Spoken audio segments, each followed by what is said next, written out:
Hello dear viewers, welcome back. Video पसंद आए तो like subscribe comment and share so. तो कहानी की शुरुआत होती है होटल के किचन से, जहां पर वेन की तबीयत तो खराब होती और वह मैनेजर सूची आते कहते मेरे हाथ में रिपोर्ट है कि हमारे होटल में कोई वेटर है जो एक रात में 3 गेस्ट को हैप्पी कर सकती। वो बेशरम कौन है? और वेन के पेट में तो दर्द हो रहा होता है। वो डॉक्टर्स की बात याद करती है कि तुम तो माँ बनने वाली हो और तुम तो सिर्फ 20 साल की हो ना। और लोग बातें करते, कमाल है, कॉलेज की उम्र में ये तो माँ बन चुकी है। ये गरीब लड़कियां पैसों के लिए क्या क्या करती है ना। यहाँ पर सब तो वेन का मजाक उड़ाते, वापस इन वेन का। जहाँ एक वेटर तो वेन के लगा देती, कहती हो ना वो पर्सन ही वेन ही होगी। वेन कहती मैंने कुछ नहीं किया कि तभी से तो वोमिटिंग की फीलिंग होती है। तभी सूजी कहती कमाल है, तुमने कहा कि तुमने कुछ नहीं किया और तुम्हें तो मॉर्निंग सिकनेस हो रही है। बताओ ये बच्चा किस मैन का है? तुम्हें अपने बच्चे के बाप के बारे में पता है भी कि नहीं? कि तभी बेटर कहती मुझे याद आया 1 महीने पहले वेन तो होटल में 12 पीरियड पे आई थी ना। और यहाँ पर वेन याद करती है सीन 1 महीने पहले का, जहाँ पर हमारे हीरो चिन शाओ के हाथ तो बंधे होते हैं और सेक्रेटरी कहता है बॉस प्लीज आप मुझे ब्लेम मत करना, ये सब कुछ हम आपके इलाज के लिए तो कर रहे हैं ना। तो चिन शाओ इस समय कहता है तुमने मुझे लव मेडिसिन दी है। तो सेक्रेटरी कहता है बॉस आप तो वुमेन्स को हेड करते हो ना, और आपकी माँ ने कहा है कि उन्हें अपने खानदान के लिए वारिस चाहिए। अब ये सुनते ही चिंशाओ गुस्से में उसे जाने को कहता है और सेक्रेटरी बाहर आता है, जहाँ पर रूम नंबर 2 घूम के 6 से 9 बन जाता है। मिमी कहती वैंसी आज तुम्हारा काम का पहला दिन है और तुम्हें खाना रूम नंबर 9 में पहुँचाना है, कोई गड़बड़ी मत करना। तो वैन कहती मैं सारा काम अच्छे से करूंगी और सोचती है जॉब तो मुझे पानी होगी ताकि मैं अपने पेरेंट्स की सेमेंट्री को अरेंज कर सकूं। और वो तो खाना लेकर जाती हैं, जहाँ पर चिन शाओ के रूम के बाहर ढेर सारी लड़कियां तो खड़ी होती हैं। और तभी वहाँ पर तो सेक्रेटरी आ जाता है, कहता है मिस्टर चिन शाओ की तबीयत बिगड़ रही है, तुम सब बाहर क्या कर रही हो? जो भी मिस्टर चिन शाओ के पास 1 मिनट से ज्यादा रुक पाई उसे हम 1 मिलियन का इनाम देंगे और साथ ही में शाओ फैमिली लाइफ टाइम उसकी केयर करेगी। और वे सुनते ही सब रूम में जाते हैं और चिन शाओ को पटाने का ट्राई करते हैं कि वो तो बहुत ही गुस्सा आता है, चिल्लाता है मैंने कहा कि निकल जाओ वरना मैं तुम सबकी जान ले लूंगा। अब उसके गुस्से को देखकर सब डर के भाग जाती हैं। सेक्रेटरी कहता है क्या बॉस को एक भी पसंद नहीं आई? तो जिनशा सोचती है यहाँ की बातें ठीक नहीं लग रही है। और तभी सेक्रेटरी तो वेन को देखता है, कहता है तुम बाहर क्या कर रही हो, अंदर जाओ बॉस तुम्हारा वेट कर रहे हैं। और वो तो दरवाजा बाहर से बंद कर देता है। अब वेन तो खाना लेकर जाती, कहती बॉस क्या आपको रूम सर्विस चाहिए? और सोचती मुझे यहाँ से तो जाना होगा। कि तभी जिनशा अपने हाथों को तो खोल लेता है और वेन को जाते हुए वो तो पकड़ लेता है और यहाँ पर वो तो वेन को किस करता है और सोचता है मुझे इस लड़की से हिट वाली फीलिंग नहीं आ रही, मैं इसे क्यों नहीं दूर कर रहा खुद से। और तभी वेन तो गुस्से में चिन शाओ के लगा देती है।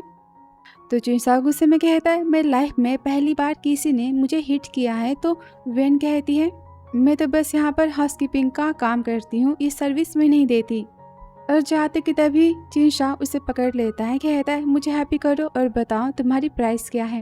और वो तो मेडिसिन से आउट ऑफ कंट्रोल हो जाता है। और वेन कहती मैंने कितनी बार कहा कि मैं बस वेटर हूँ।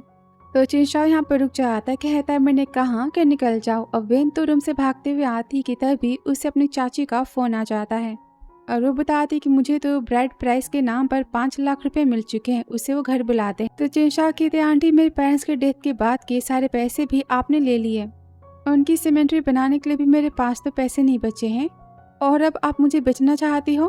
तो अंकल गुस्से में कहते शादी करो या फिर तुम हमें 5 लाख रुपए दो वरना हम तुम्हारे पेरेंट्स की बॉडी नहीं देंगे। अब यहाँ पर वेन तो काफ़ी रोती है और सोचती है मुझे अपने पेरेंट्स की सीमेंट्री बनानी तो होगी ना। और वो तो रूम की तरफ देखती है और चिन शाओ की बातें याद करती है और रूम में जाती है। चिन शाओ तो पेन में चिल्ला रहा होता है कि तभी वेन उसे पीछे से पकड़ लेती है कि चिन शाओ उसे पकड़ लेता है और कहता है तुम फिर से आ गई। तो वेन कहती आपने जो कहा था वो बातें सच है। चिन शाओ कहता है हाँ।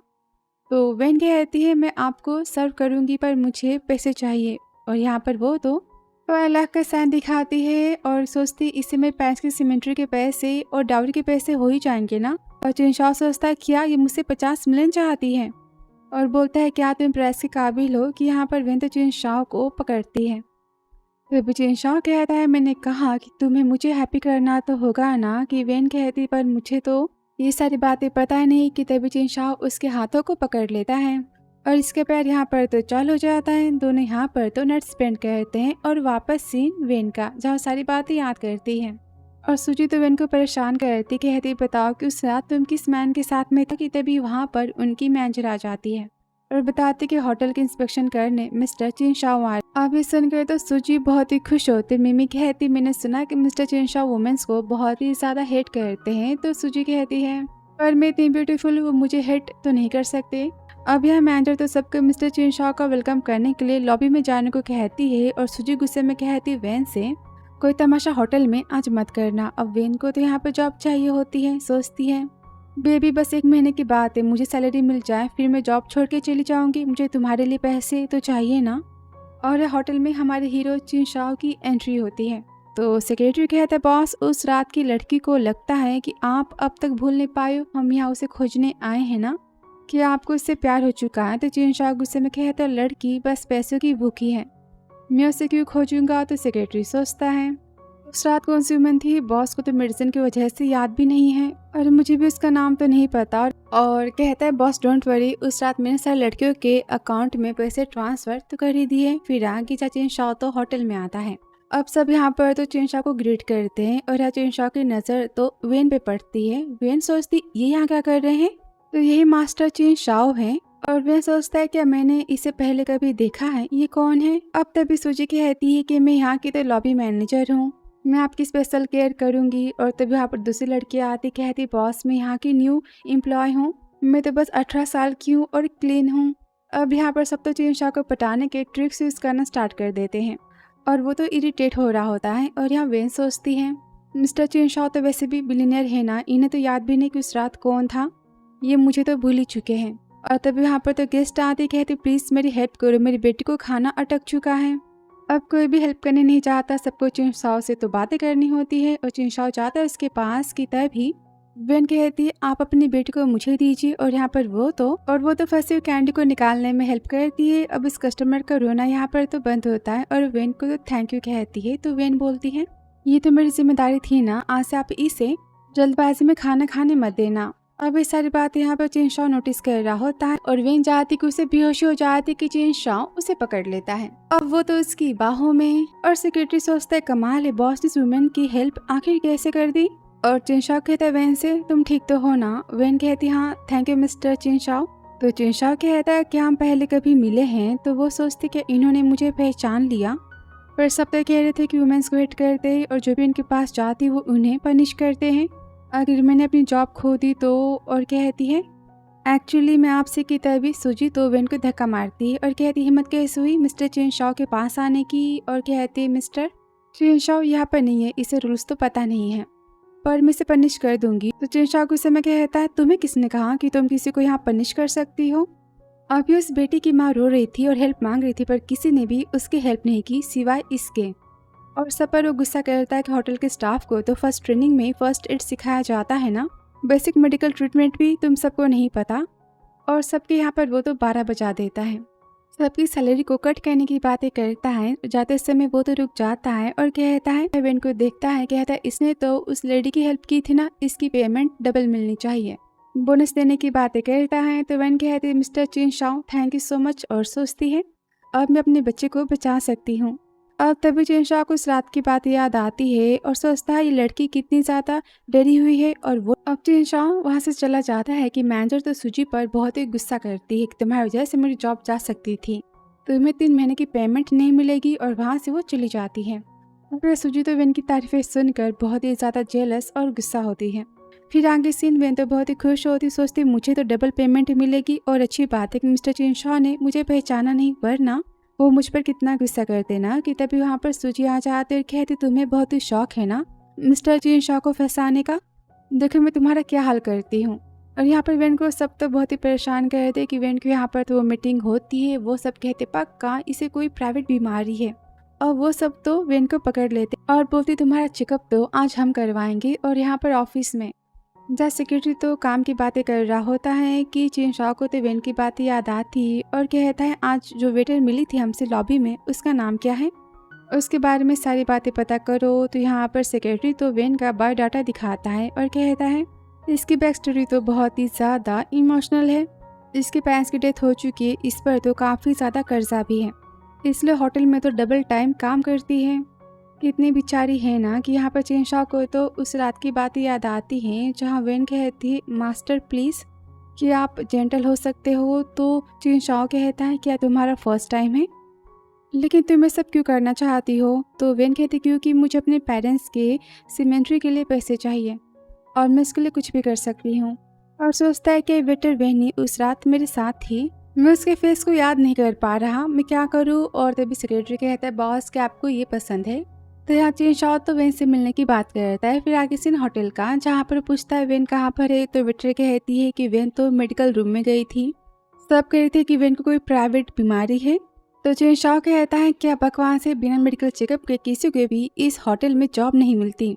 और वो तो मेडिकल रूम की तरफ आता है और यहाँ से मेडिकल रूम का जहाँ पर सुजी से तो डॉक्टर भी मिला होता है, वो सब यहाँ पर जानबूझ के वेन को परेशान करते और यहाँ बॉडीगार्ड्स तो वेन को पकड़ लेते। सुजी कहती है इसके पहले कपड़े उतारो तभी तो चेकअप होगा ना। कि तभी वहाँ पर चेनशॉ आ जाता है। डॉक्टर तो डर जाता है, कहता है बॉस आप यहाँ कैसे, या कोई काम था। कि यहाँ पर सुजी तो वेन के मुंह को बंद किए होती है और सोचती लगता है कि इसने मास्टर चेनशॉ को फंसाया है, तभी तो ये इसे खोजते यहाँ पर आ गए हैं। और यह डॉक्टर कहता है कि वेन तो यहाँ से जा चुकी है। अब चेनशॉ जाता है कि तभी वेन तो सुजी के हाथों को बैठ कर लेती है और चिल्लाती मुझे बचाओ। चेनशॉ तो रुक जाता है, कहता है अंदर वेन है ना। कि डॉक्टर उसे रोकता है कि वो तो उसे धक्का मार देता है और देखता है अंदर तो वेन है। अब चेनशॉ को देखते सब यहाँ पर तो डर जाते हैं और सैड हो जाते हैं और चेनशॉ तो वेन को कोट से कवर करता है। सुजी कहती है बॉस सारी गलती इसकी थी। तो चेनशॉ कहता है तुम जानते हो लास्ट टाइम जिसने मुझसे झूठ कहा था उसका क्या हाल हुआ था। सुजी यहाँ पर डर जाती, कहती बॉस मैं तो बस इसे पनिश कर रही थी क्योंकि ये आपको फंसाना चाहती थी। तो चेनशॉ गुस्से में कहता है तुम्हें किसने कहा था ये सब करने के लिए। कि वो कहती मैं आपको बहुत ही पसंद कर। चेनशॉ कहता है तुम मुझे पसंद करती हो। सुजी कहती हाँ बहुत ही ज्यादा। तो चेनशॉ कहते सेक्रेटरी इसे मेंटल हॉस्पिटल लेके जाओ। अब वो तो माफी मांगती रह जाती और यहाँ पर चेनशॉ तो बाकी सबको जॉब से निकाल देता है और वेन के पास जाता है। तो वेन कहती मास्टर चिन मैं खुद से जा सकती हूँ, पर वो तो अस्पताल जाने की बात करता है। कि वो सोचती मैं अस्पताल गई तो उन्हें पता चल ही जाएगा ना कि मैं माँ बनने वाली हूँ और फिर ये मुझे भी पनिश करेंगे। और कहती मुझे चोटें नहीं आई हैं, मुझे अपने काम पर जाना है। और कोट वापस कर दे। तभी चेनशॉ को तो उस रात की बातें याद आती हैं और वो तो वेन को पकड़ लेता है और कहता है बताओ पिछले महीने 22 तारीख को तुम कहाँ थी। तो वेन एम्प्लॉय की बात याद करती है और कहती है अगर मैंने कहा कि हाँ उस रात में ही थी तो ये तो ही सोचेंगे ना कि मैं इन्हें जानबूझ के फंसा रही थी और मैनेजर के साथ जो भी है वो मेरे साथ भी होगा। और कहती मुझे नहीं पता कि आप किस बारे में बातें कर रहे हैं। तो चेनशॉ कहता है मैं जानता हूँ कि तुम वही थी, तुम खुद ही एग्री करोगी। और यहाँ पर वो तो वेन को किस करता है और सोचता है मैं तो ना ही इसे हेट कर पा रहा हूँ और ना ही डिस्कस्टिंग फील कर रहा हूँ। कि सेक्रेटरी सोचता है बॉस की लगता है यही पसंद है और वो तो चला जाता है। कि यहाँ पर वे दो चेनशॉ के लगा देती हैं। कहती दूर हटो। कि यहाँ पर चेनशॉ तो स्माइल देता है, सोचता उस रात भी तो इसने ऐसा ही किया था ना। और वो तो रोती है, कहती मैं बस एक वेटर हूँ, प्लीज़ मेरी इज्जत करो, मैं तो बस मेहनत करके अपने पैसे कमाना चाह रही थी और सब मुझे परेशान क्यों कर रहे हैं। और यहाँ पर वो तो बहुत ही रोती है। तो चेनशॉ सोचता है 1 महीने पहले की वुमेन तो पैसों की लालची थी, उसने मुझसे 50 मिलियन मांगे थे। पर वेन की बात है इसका स्वभाव ये कितनी जेंटल और केयरिंग टाइप की पर्सन है, ये वो हो ही नहीं सकती। मैं कुछ ज़्यादा ही सोच रहा हूँ। और कहता है आई एम सॉरी आज जो कुछ भी हुआ। और उसे कंपनसेशन के तौर पे अपना कार्ड देता है। तो वो कहती पैसे में नहीं रख सकती। ये तभी उसे तो मीटिंग की फीलिंग आती है। तो चेनशॉ कहता है क्या तुम प्रेग्नेंट हो। तो वह सोचती इन्होंने तो मेरी जान बचाई है ना और बच्चे के बारे में जानने का हक तो इनका है, आफ्टर ऑल ये भी तो इसके फादर है। और कहती कि आपको बच्चे पसंद है। तो चेनशॉ कहता है बच्चे मुझे नहीं पसंद, इतने नॉइसी होते हैं, परेशान करते हैं। और सोचता है लेकिन अगर बेबी वेन का हो तो वेन की तरह ही बहुत ही क्यूट दिखाई देगा। और वे सोचती इन्हें बच्चे पसंद नहीं तो बता के क्या ही फायदा। और कहती है बस मुझे एसिडिटी हो गई थी और कुछ नहीं। तो चेनशॉ उसे कार्ड देता है, कहता अस्पताल में जाके तुम इलाज करवा लेना। और वहाँ से वो चला जाता है। कि वेन कहती मिस्टर चेनशॉ मुझे पैसे नहीं चाहिए। कि तभी सेक्रेटरी तो वेन को रोक लेता है, कहता है बॉस ने दिया तो फिर ये इसे वापस नहीं लेने वाले, तुम इसे रख लो। और वहाँ से वो चला जाता है। तो वह सोचती इस कार्ड के पैसे में थोड़े से यूज़ कर ही सकती हूँ ना अपनी सर्जरी के लिए। ये बच्चा तो वो नहीं चाहती। फिर नेक्स्ट अस्पताल में जहाँ पर चेनशॉ की माँ आती सेक्रेटरी के साथ में और कहती है मेरे बेटे की फिजिकल रिपोर्ट ठीक है, फिर उसे वुमेन्स क्यों नहीं पसंद, वो शादी नहीं करेगा तो फिर मेरे पोते पोती कहाँ से आएंगे। और यहाँ पर तो रोती है कि तभी वहाँ से जाते हुए वेन को देख लेती है और कहती है तो वही लड़की है, और याद करती है 1 महीने पहले जहाँ पर वो तो रूम के बाहर होती और कहती है भगवान जी प्लीज चिंशाओ को लड़की पसंद आ जाए। और तभी वो चिंशाओ के रूम से वेन को जाता और देखती है, कहती सुनो तुम कहाँ जा रही हो, तुम मेरे खानदान की होने वाली बहू हो। पर वहाँ से वेन तो भाग जाती है। तो माँ कहती कमाल है, ये शॉ फैमिली की बहू बनना नहीं चाहती।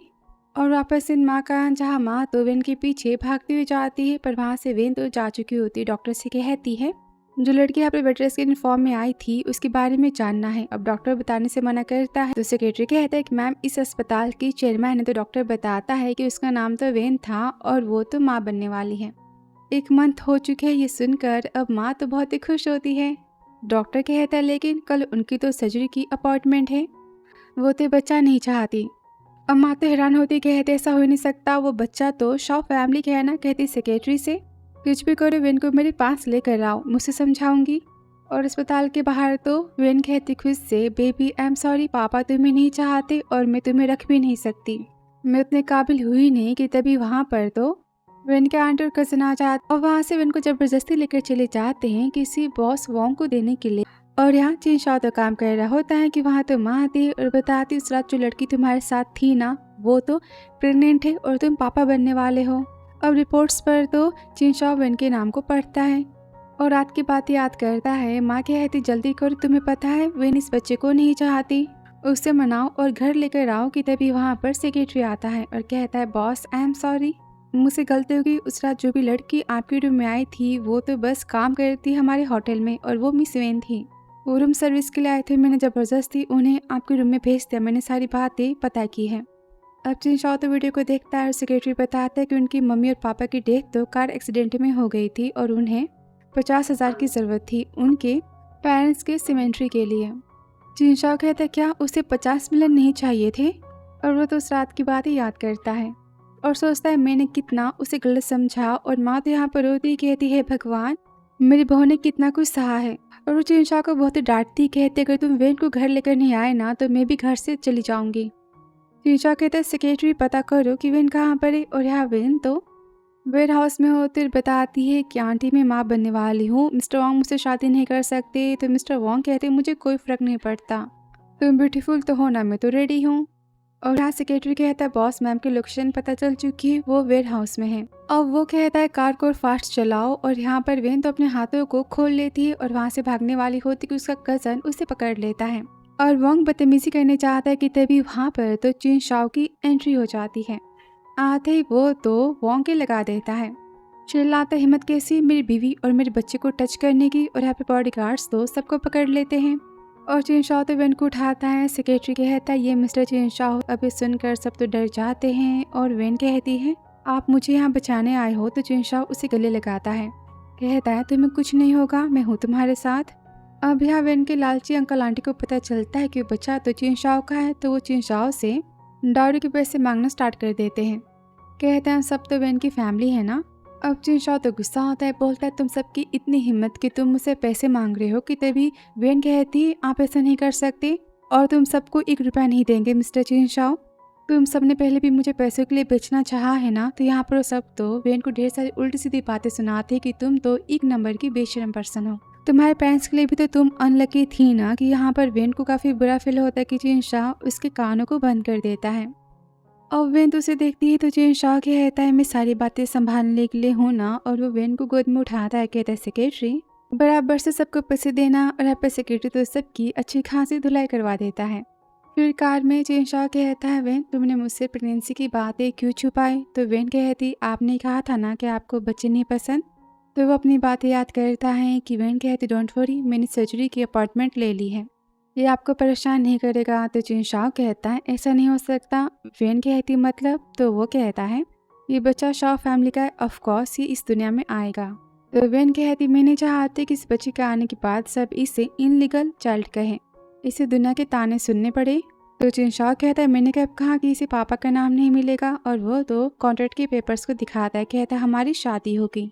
अब वो एग्रीमेंट्स को पढ़ती है और चिंशाओ कहता है कि हमारी शादी को हम पब्लिक नहीं करेंगे, हम बस सर्टिफिकेट को लेंगे और बेबी होने के बाद मैं तुम्हें कंपनसेशन के तौर पर 300 मिलियन दूंगा और फिर हमारा डिवोर्स भी हो जाएगा।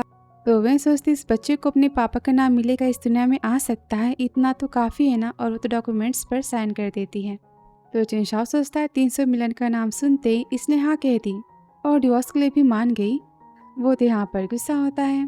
फिर आगे ऑफिशियली चिंशाओ और वेन की तो शादी हो जाती है।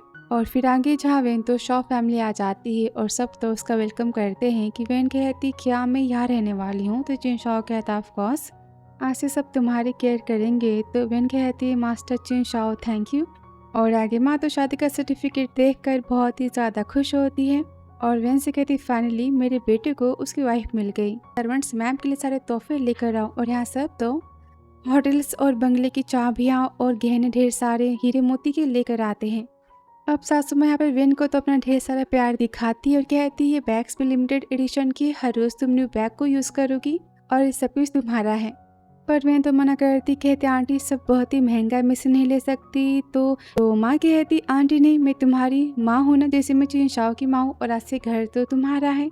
ढेर सारी प्यार भरी बातें करती है। तो वेन कहती है माँ, ये सुनकर वो तो बहुत ही खुश होती है और वेन और चिंशाओ की शादी की बहुत ही बड़ी पार्टी देने की बात करती है, सारे लोगों को इनवाइट करने के लिए कहती है। तो वेन सोचती इन्होंने तो कहा था ना कि शादी पब्लिक नहीं करनी और डिवोर्स तो होने वाला है ना। और कहती है मम्मी मैं वेडिंग सेरेमनी नहीं चाहती। तो माँ कहती है ऐसा कैसे हो सकता है, तुम्हारे लिए तो अनफेयर होगा ना। तो वो कहती है मैं चिंशाओ के साथ हूँ, बस इतना मेरे लिए काफ़ी है। और चिंशाओ को देखते कहती मेरी बातें सही तो है ना। कि चिंशाओ तो उसे देखता ही रह जाता है और कहता है हाँ, और मन में सोचता है मेरी हार्ट बीट इतनी तेज़ क्यों हो गई।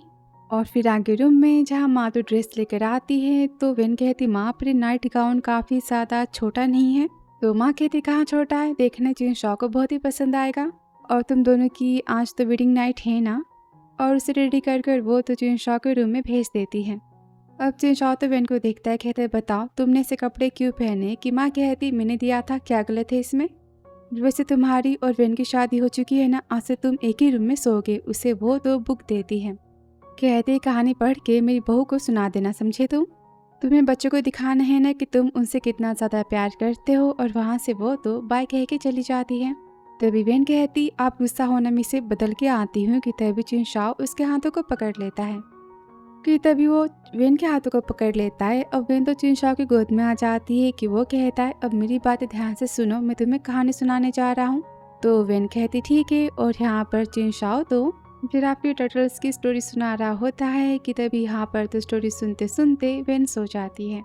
अब चिंशाओ तो वेन को देखता है और कहता है वेन तुम कितनी क्यूट हो। फिर मॉर्निंग में जहाँ माँ कहती कि मैंने डॉक्टर को घर पे इनवाइट कर ही दिया है वेन की चेकअप के लिए, मैं चाहती हूँ कि तुम उसके साथ रहो। फिर आगे सीन वेन का, जो डॉक्टर्स तो वेन को इंजेक्शन देते हैं और कहते हैं मिस्टर चिंशाओ आपकी वाइफ तो फिजिकली वीक है, इन्हें आराम की और खाने पीने पर ध्यान देने की ज़रूरत है। तो वेन कहती डॉक्टर क्या मैं काम पर जा सकती हूँ। अब ये सुनते चिंशाओ बहुत ही हैरान हो जाता है और डॉक्टर कहता है आप नॉर्मली काम तो कर सकती हो। और सोचता है इतने अमीर मैन की वाइफ को काम करने की क्या जरूरत पड़ गई। कि तभी चिंशाओ तो डॉक्टर को भेज देता है और वेन से कहता है मैंने ब्लैक कार्ड तुम्हें दिया था ना, जिसकी लिमिट नहीं है, तुम्हें काम पर जाने की क्या ज़रूरत है, क्या उतना काफ़ी नहीं है। तो वेन कहती मिस्टर चिंशाओ मैं जानती कि हमारी शादी नाम की है और मैं आपका फ़ायदा उठाना नहीं चाहती, और वैसे भी डिवोर्स के बाद तो मुझे खुद को सपोर्ट करना होगा ना, तो मैं खुद से काम सीखना चाहती हूँ। तो चिंशाओ सोचता है हमेशा पैसों की ही बातें करती, मैंने इसे डिवोर्स के बाद 300 मिलियन देने का प्रॉमिस किया है ना, इसलिए मुझसे डिवोर्स चाहती है। और वो भी इतनी जल्दी, कहता जो करना है करो, और गुस्से में चला जाता है। तो वेन सोचती मुझ पर इतना गुस्सा क्यों हो गई, इन्हें मैं इनका ब्लैक कार्ड वापस कर देती हूँ। और पॉकेट में देखती वहाँ तो कार्ड होता ही नहीं है। सोचती हो तो पॉकेट ही में था ना, मैंने कहाँ गुम कर दिया। और यहाँ हम वेन के चाचा चाची उसके कज़न यानी कि लो फैमिली को देखते हैं, जहाँ वो सब तो जॉब के लिए आए होते हैं पर उन्हें कोई जॉब नहीं देता चिंशाओ के ऑर्डर से, और वो सब तो बेघर हो चुके होते हैं। कि तभी मिस लो कहती देखो मुझे तो ये वेन के पॉकेट से मिला था। तो उनका बेटा कहते माँ ये तो अनलिमिटेड वाला ब्लैक कार्ड है। उसके बाद वो सब लालची तो शॉप में जाते और सबसे महंगा फूड ऑर्डर करते हैं पूरे 50,000 का, और कहते सच में ये तो चिंशाओ का ही ब्लैक कार्ड है। और यहाँ पर वो ढेर सारी शॉपिंग्स करते हैं और सबके बिल के मैसेजेस तो चिंशाओ के फ़ोन में आते हैं। अब वो मैसेज देखकर चिंशाओ कहता है सेक्रेटरी से ये तो वही कार्ड है ना जो मैंने वेन को दिया था। अब वो तो फाइल्स को साइन कर रहा होता है और बार बार तो पैसे खर्च होने के मैसेज आते हैं। और चिंशाओ कहता है इतने दिनों से वेन तो भोली भाली बनने का नाटक कर रही थी, फाइनली उसने अपने पैसों की चाहत तो दिखाई दी कि सेक्रेटरी कहता है बॉस मैम ने तो 100 मिलियन से भी ऊपर खर्चा कर दिया है, ये कुछ ज़्यादा नहीं हो गया क्या? तो जिनशाओ कहता है वो मेरी वुमेन है, जितने चाहे पैसे वो खर्च कर सकती है, मैं अफोर्ड कर सकता हूँ। और वैसे भी मैं जानता हूँ कि बच्चा होने के बाद मुझे डिवोर्स देने वाली है और पैसे लेने ही वाली है, तो क्या फ़र्क पड़ता है। तो सेक्रेटरी सोचता है मैम उस टाइप की लालची पर्सन दिखाई तो नहीं देती। और फिर नेक्स्ट डे जहाँ पर वेन तो सबके साथ में नाश्ता कर रही होती है, फिर वो तो काम पर जाने की बातें करती है, तो माँ कहती काम करने की क्या ज़रूरत है, जिनशाओ तो पैसे कमाता है ना। कि वेन तो काम पे जाने को कहती है और सोचती है कि मैंने इनका ब्लैक कार्ड भी तो खो दिया है, फ्यूचर में इन्हें कंपनसेशन कैसे दूंगी, मुझे जॉब करनी तो होगी ना। तो माँ कह रही ठीक है जिनशाओ तुम्हें ड्रॉप कर देगा। वेन कहती नहीं मैं बस से जा सकती हूँ, और वो चली जाती है। तभी माँ कहती देखा तुमने वेन कितनी सिंपल और कितनी ज़्यादा इनोसेंट लड़की है, कभी तुम्हारी हेल्प नहीं लेती किसी भी मामलों में, चाहे पैसे की क्यों ना हो, और उसकी बहुत ही केयर करना। कि जिनशाओ को तो पैसे खर्च होने का फिर से मैसेज आता है और सोचता है वेन तुम माँ के सामने अच्छी बनने का नाटक क्यों करती हो। फिर आगे वेन तो होटल में काम कर रही होती है सफाई का। कि उसकी एम्प्लॉय कहती है वेन तुमने बहुत ही छुट्टियाँ ली है, अब से तुम्हें छुट्टी नहीं मिलने वाली और तुम्हारी आज नाइट शिफ्ट है।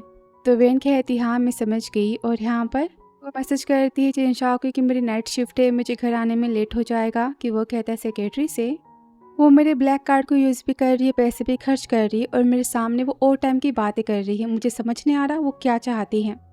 और कहता है सेक्रेटरी होटल के सारे वेटर्स की नाइट शिफ्ट को कैंसिल कर दो। तो सेक्रेटरी कहता है बॉस लेकिन वेटर्स तो चाहिए होते हैं ना रात को भी। अब जिनशाओ तो गुस्से में देखता है। तो सेक्रेटरी कहता है हाँ मैं समझ गया, और होटल में फ़ोन करता है और नाइट शिफ्ट को कैंसिल करवा देता है। तो मैनेजर कहती है लगता है कि बॉस जिनशाओ हम पर बहुत ही गुस्सा है, इस तरह तो होटल बंद हो जाएगा ना, हमारे पैसे कैसे मिलेंगे हमें। तो वेटर कहती है मैम लास्ट मंथ की बात याद है, मिस्टर जिनशाओ की माँ ने ढेर सारी लड़कियों को होटल में तो बुलाया था, लगता है मिस्टर जिनशाओ को उस टाइप की आदतें हैं, तो क्यों ना हम उनके लिए ब्यूटीफुल वुमेन को अरेंज करें। कि तभी वहाँ से वो तो वेन को जाता हुआ देखते हैं। और घर पर जिनशाओ तो सारे शेफ के साथ होता है, और वो तो खाने में यहाँ पर कमियों को निकाल रहा होता है, उसे कोई खाना ही पसंद नहीं आता। कहता है मैंने कितनी बार कहा कि मेरी वाइफ को हेल्दी खाना खाना जो उसे पसंद आए, सबको वहाँ से भेज देता है। और कहता है मैं खुद ही उसके लिए खाना बनाऊंगा, और यहाँ पर वो तो वेन के लिए खाना बनाना स्टार्ट करता है। तो सेक्रेटरी कहता है बॉस आप मिस वेन की तो बहुत ही केयर करते हो ना। कि वो तो गुस्से में देखता है। सेक्रेटरी कहता है मैं यहाँ से जाता हूँ। तो जिनशाओ कहता है किसने कहा कि मैं वेन से प्यार करता हूँ, मैं जो कर रहा हूँ वो बस अपने बेबी के लिए कर रहा हूँ। और होटल में वेन तो सफाई कर रही होती कि तब उसे सेक्रेटरी फ़ोन करता है, कहता है कि बॉस आपके लिए स्पेशली खाना बना रहे हैं। वेन कहती क्या मेरे लिए। तो सेक्रेटरी कहता ऑफ कोर्स मानता हूँ कि बॉस बहुत ही जिद्दी है, पर वो बहुत ही केयरिंग पर्सन है, आप जल्दी काम खत्म करके घर आ जाना। अब सुनकर वेन बहुत ही खुश होती है, सोचती है कि जिनशाओ मेरी कितनी केयर करते हैं ना। और घर जाने वाली होती कि तब यह मैनेजर आ जाती, कहते तुम्हें मेरे साथ में ओवर टाइम करना तो होगा। वेन तो मना करती है कि वो तो वेन को जॉब से निकालने की बात करती है। तो वेन सोचती मैं जॉब तो नहीं खो सकती, और वो यहाँ पर तो हाँ कह देती है। और घर पर तो जिनशाओ गुस्से में वेन का वेट कर रहा होता है, और सेक्रेटरी बताता है कि मैम ने कहा है कि आज वो ओवर टाइम कर रही है।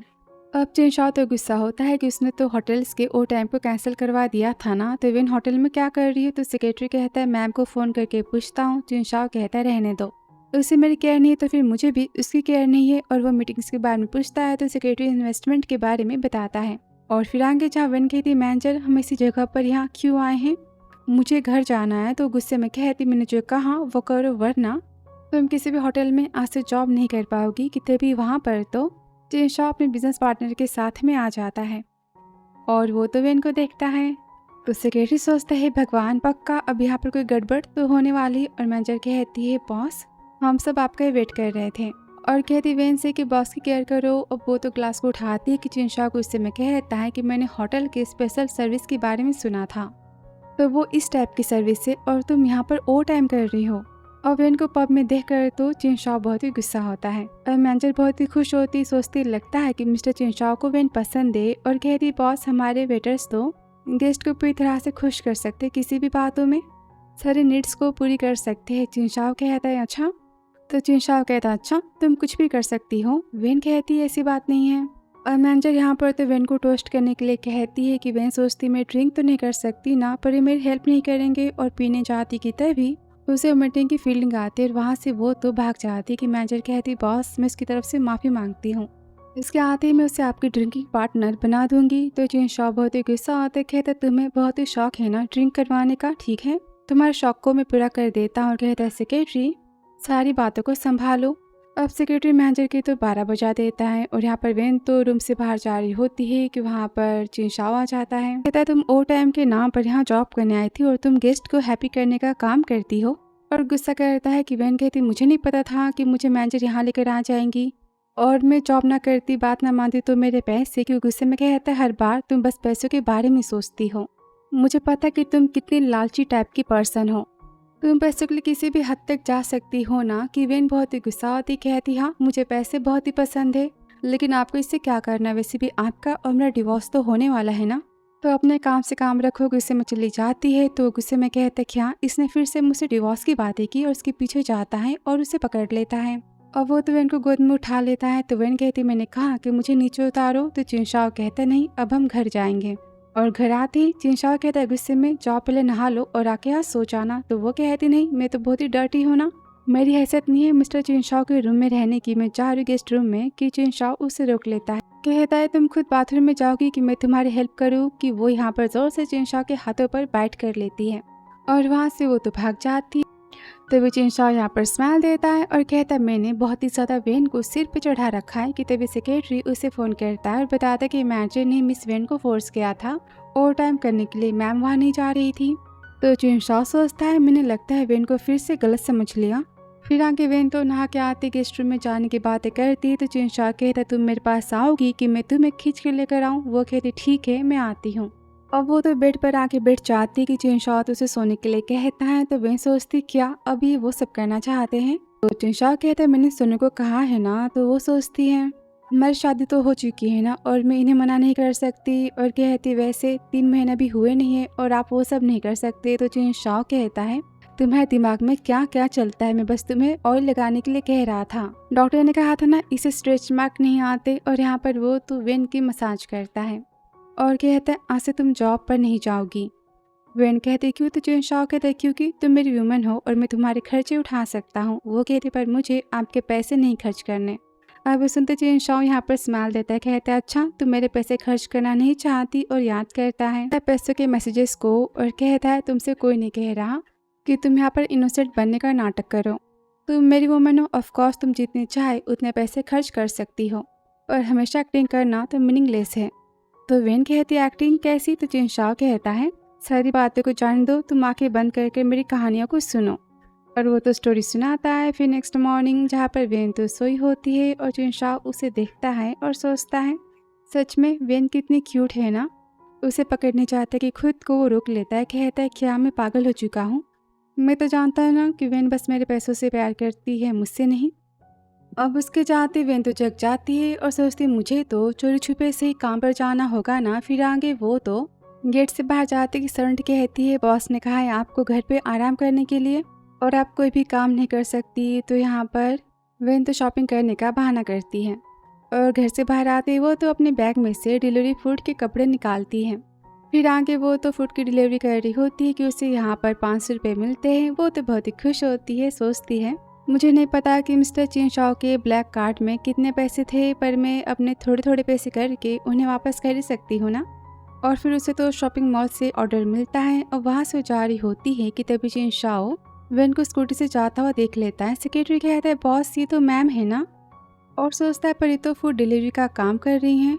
अब यहाँ चिंशाओ तो बहुत ही गुस्सा होता है, कहता है मैंने बोला था ना कि वेन घर से बाहर नहीं जा सकती। और वो तो वेन का पीछा करने को कहता है। फिर आगे जहाँ वेन तो शॉपिंग मॉल आ जाती है जहाँ पर उसके अंकल आंटी और कजन तो शॉपिंग कर रहे होते हैं।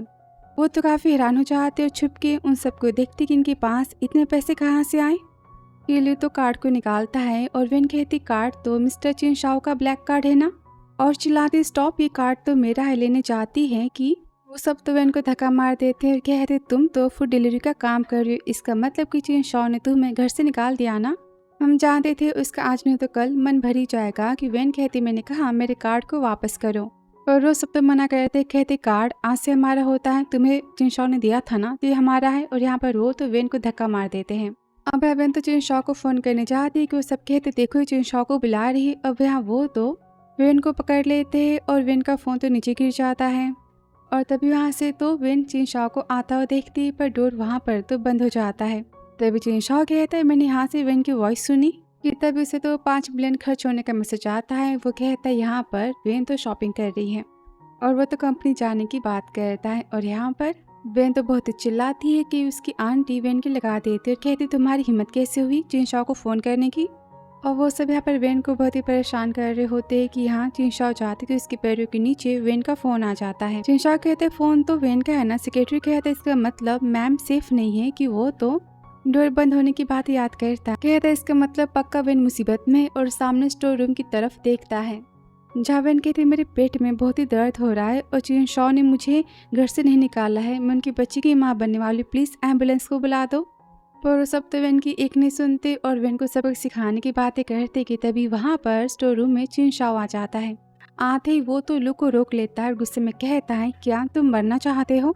अब उसे देखकर सब डर जाते हैं और चिनशाओ तो वेन को उठाता है। तो वेन कहती है मेरे पेट में बहुत ही दर्द हो रहा है। तो चिनशाओ से अस्पताल ले जाने की बात करता है, गोद में उठाता है कि तभी वेन कहती है जो ब्लैक कार्ड आपने दिया था ना वो मुझसे गुम हो गया था और वो इन सब ने ले लिया है, इन सब के पास है। तो चिनशाओ सोचता है इसका मतलब वो सारे पैसे वेन ने नहीं बल्कि इन सब ने खर्च किए थे, मैंने इसे कितना गलत समझा। और तभी सेक्रेटरी आता है, कहता है मिस शाओ कैसी है कि वो डर जाते, कहते क्या वेन चिनशाओ की वाइफ है। और वो सब तो चिनशाओ से भीख मांगते हैं और कहते कार्ड हमें तो वेन ने दिया था, उसने कहा था कि उसके पैसे हमारे पैसे हुए। अब झूठी बातें कहते हैं। तो वेन कहती है इन सब की सारी बातें झूठ है। तो चाची कहती है क्या फ़र्क पड़ता है, तुम्हें पेरेंट्स की डेथ के बाद हमने तुम्हारी केयर की है ना। उल्टी सीधी बात है वो तो वेन को सुनाते हैं। चिनशाओ तो बहुत ही गुस्सा होता है कि वेन उसे रोकती है और कहती अंकल आंटी आप सबने मेरे सारे पैसे हमेशा से अपने पास ही रखे हैं, मैंने कभी कुछ नहीं कहा, पर ये पैसे मिस्टर चिनशाओ के जो मैं आपको नहीं दे सकती। अब वो चिनशाओ की साइड से बातें करती, उसकी मेहनत की, उसकी काम की। तो चिनशाओ सोचता है वेन मेरी कितनी केयर करती, हमेशा मेरे बारे में सोचती और मैंने इसे कितना गलत समझा। तभी आंटी गुस्से में कहती वेन तुम्हें क्या लगता है कि चिनशाओ तुमसे प्यार करता है, देखना बच्चा होने के बाद ये तुम्हें घर से बाहर धक्के मार के कर ही देगा, तुम बस इसकी प्ले करने की चीज़ हो। वेन सोचती है इसकी बातें तो सही है ना, मैं तो सच में मिस्टर चिनशाओ के काबिल हूँ ही नहीं। कि सारी बातें सुनकर वेन तो बेहोश हो जाती कि चिनशाओ गुस्से में कहता है कि इसने कहा कि मैं वेन को नहीं चाहता, वेन मेरी लीगली वाइफ है और शाओ फैमिली की ये यंग लेडी है। और कहता है सेक्रेटरी आज के बाद तीनों इस सिटी में दिखने नहीं चाहिए और इसने जितने भी पैसे खर्च किए हैं सारे पैसों का हिसाब लो। अब सिक्योरिटी तो उन सबको लेकर वहाँ से चली जाती है और फिर आगे से अस्पताल का जहाँ वेन तो बेहोश होती है। और तभी वहाँ तो चिनशाओ की माँ आती है और बहुत गुस्सा करते चिनशाओ पे कि तुम किसी भी काम के पति नहीं हो, तुमने मेरी बहू का हाल क्या बना दिया। कहते कुछ भी हुआ ना मेरी बहू को या फिर मेरे पोते पोतियों को देखना, मैं तुम्हें घर से धक्के मार के निकाल दूंगी। और तभी डॉक्टर तो रिपोर्ट को लेकर आता है और बताता है कि मैम ने काफ़ी ओवर टाइम काम किया है इसलिए उन्हें थकान हो चुकी है और साथ ही इन्हें मेंटली स्टेबल करने की ज़रूरत है वरना इनकी और इनकी बेबी को बहुत ही ज़्यादा नुकसान हो सकता है। अब यहाँ पर चिनशाओ को काफ़ी बुरा फील होता है, वो वेन के हाथों को पकड़ता है, कहता है वेन आई एम सॉरी, सारी गलती मेरी थी, मैंने तुम पर शक किया। कि तभी वेन को यहाँ पर तो होश आता है। होश आते चिनशाओ कहता है वेन तुम ठीक तो हो ना। कि वेन कहती बेबी सेफ है ना। वो कहता है हाँ। कि वेन कहते और ब्लैक कार्ड आपको वापस मिला कि नहीं। चिनशाओ कहता हाँ मुझे मिल चुका है, तुम सारी बातों के बारे में सोचना पहले बंद करो। और माँ कहती है और तभी माँ कहती वेन मैं घर से खाना बना के लाई हूँ, ये बहुत ही हेल्दी है। और वो तो वेन को खाने को देती है। कि वेन कहती माँ थैंक यू और जाती कि माँ कहती नहीं तुम बेड से नीचे पैर भी नहीं रख सकती, डॉक्टर ने कहा है कि तुम्हें आराम करना है, जो कहना चिनशाओ से कह दो, वो तुम्हारी केयर करेगा ना। तो वेन कहती लेकिन कि माँ कहती बता तुम्हें क्या चाहिए, फ्रूट चाहिए कि फिर पानी चाहिए। कि वेन सोचती इन्हें कैसे बताओ कि सारी बातें कितनी अर्जेंट है। कि चिनशाओ सोचता है कहीं वेन को, और यहाँ पर वो तो वेन को गोद में उठाता है और उसे वॉशरूम में लेकर जाता है और डोर को बंद कर देता है। तो वो कहती है आप यहाँ से बाहर जाओ। तो चिनशाओ कहते ऐसे कैसे, डॉक्टर ने कहा कि तुम्हें आराम की ज़रूरत है और तुम बेहोश हो गई तो। और वेन तो मना करती कि चिनशाओ कहता है तुम शाय फील क्यों कर रही हो, वैसे भी मैंने तुम्हें और तुमने मुझे देख ही लिया है ना। और उसकी यहाँ पर वो तो हेल्प करता है और वेन सोचती सारी बातें कितनी एम्बैरेसिंग है। अब चिनशाओ तो मुड़ जाता है कि वेन सोचती है सच में मेरे तो केयर टेकर बन चुके हैं। और वो तो यहाँ पर स्माइल देती है और फिर आगे चिनशाओ से बाहर लेकर आता है। तो माँ कहती है तुम वेन की केयर करना, मैं डॉक्टर से बातें करके आती हूँ। अब वेन यहाँ पर तो बहुत ही शाय फील कर रही होती है और जिनशाओ को बार बार कंपनी से फ़ोन आते कि वो तो कॉल को कट करता है। तो वेन कहती है आप काम पर जा सकते हो, मैं ठीक हूँ। तो वो कहता है बिल्कुल नहीं, तुमसे इम्पोर्टेंट काम नहीं है। फिर आगे वेन और जिनशाओ तो अस्पताल से घर आ जाते हैं और सेक्रेटरी बताते सारे तोहफे तो बॉस ने आपके लिए बाय किए हैं। तो वेन कहते मुझे इन सारी चीज़ों की आदत नहीं है, हम इसे वापस कर सकते हैं ना। जिनशाओ कहता है बिल्कुल नहीं, मैं जो देता हूँ उसे वापस नहीं लेता, और वैसे भी तुम मेरी वुमेन हो, तुम्हारे पास हर एक अच्छी चीज़ें तो होनी चाहिए। प्यार भरी बातें करता है तो वेन सोचती है आप मेरी इतनी केयर क्यों करते हो। कभी कभी ऐसा फील होता है कि सच में हम कोई लवली कपल हैं। और फिर वो आंटी की बात याद करती है कि जिनशाओ देखना बेबी होने के बाद तुम्हें घर से निकाल ही देगा, और सोचती है ये सारी बातें बस सपना है, ये जो कर रहे हैं बस बेबी के लिए कर रहे हैं, मेरे लिए नहीं। और कहती मास्टर जिनशाओ थैंक यू, पर मुझे ये सब नहीं चाहिए। वैसे भी हमारा डिवोर्स तो होने वाला है ना, आज नहीं तो कल। जिनशाओ कहते वेन क्या सच में तुम मुझे डिवोर्स देना चाहती हो। तो वेन कहती मैं जानती हूँ कि मेरी जगह आपकी लाइफ में क्या है, डोंट वरी, मैं फिर कोई मुसीबत में नहीं पड़ूंगी और ना ही आपको मेरी हेल्प करनी होगी। कि यहाँ पर जिनशाओ बहुत ही गुस्सा होता है, कहता है मानना पड़ेगा तुम्हारे पास तो बहुत ही ज़्यादा सेल्फ अवेयरनेस है। सेक्रेटरी गिफ्ट को उठा के घर से बाहर फेंक दो, और वहाँ से गुस्से में चला जाता है। तो वेन कहती आखिर ये अब गुस्सा क्यों हो गए, मैंने तो सच ही कहा था ना। फिर आगे स्वर्ण कहती मैम आपके नाम से पार्सल आया था, और वेन तो पार्सल को ओपन करती जिसमें तो कॉलेज के एडमिशन लेटर होता है, और वो अपने हाई स्कूल की बात याद करती है। कहती मॉम डैड देखो मैंने फिर से टॉप किया है, टीचर ने कहा था कि मुझे तो जंग यूनिवर्सिटी में एडमिशन मिल ही सकता है। अभी हम मिस्टर मो बहुत ही तारीफें करती कि हमारी बेटी कितनी कमाल की है ना, हमें तुम पर बहुत ही प्राउड फील हो रहा है। अब बातों में वेन कहती मम्मी पापा मैं जानती हूँ कि मैं आपकी बायोलॉजिकल बेटी तो नहीं हूँ, पर आप हमेशा मेरी कितनी केयर करते हो। तो मिस्टर मो कहती किसने कहा कि तुम हमारी बायोलॉजिकल बेटी नहीं हो, तुम उससे ज़्यादा हो। मानता हो कि मैंने और मेरी वाइफ ने तुम्हें अडॉप्ट किया है, पर तुम हमारी सबसे प्यारी बेटी हो। और मिस मो कहती हाँ देखना तुम्हारे एडमिशन के टाइम हम सब फैमिली फ़ोटो लेंगे गेट के बाहर, और यहाँ पर सब तो बहुत ही खुश होते हैं कि उन्हें कितनी प्यारी बेटी मिली है। और वापस से वेन को सारी बात याद कर कर तो रोती कहती मम्मी पापा काश आप यहाँ होते, मैंने आपका सपना तो पूरा कर दिया।